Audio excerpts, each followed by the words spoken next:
m'appelle Émilie. Grégory. On tient les Grains du Drakkar depuis environ 2 ans et demi. Donc une boutique de torréfaction artisanale. On torréfie tout le café sur place. On fait apporter du café de différents pays par 2 sourceurs en fait, qui mettent des ingénieurs agronomes en parallèle des producteurs de café pour les aider à élever leur niveau de production. Donc nous on sélectionne des petits échantillons et torréfie, et une fois que ça nous plaît, en fait, on commande différents sacs de café. Donc on a principalement deux sourceurs. Les Grains du Drakkar, c'est pas simplement du café. On fait du thé, des infusions et puis une partie épicerie fine, coffret cadeau aussi éventuellement en fait.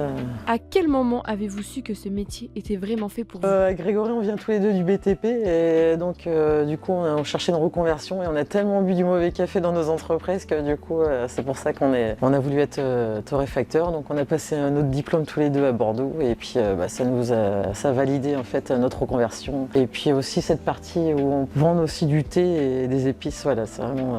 Quelles sont les valeurs qui vous accompagnent au quotidien dans votre travail? Aujourd'hui, nos valeurs, c'est que en fait, c'est un plaisir, c'est une petite boutique, ou un autre sens, qui est chaleureuse. Et puis en fait, les clients, ils prennent plaisir à venir ici, à déguster un petit café, on échange avec eux.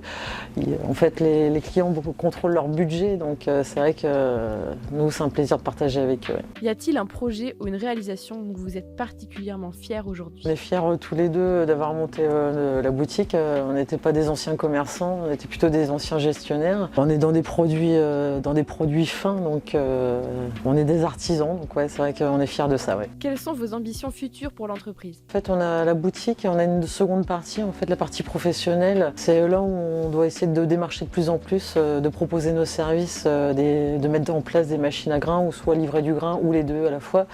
Et c'est pour que, en fait, personne, les salariés qui, comme nous avant, buvaient du mauvais café, se retrouvent avec du bon café. Voilà. Okay. Quels conseils aimeriez-vous transmettre à la nouvelle génération d'artisans? Il faut se faire plaisir et plaisir aux gens, puis faire avec amour en fait. C'est une passion, donc quitte à se reconvertir, autant en prendre du plaisir.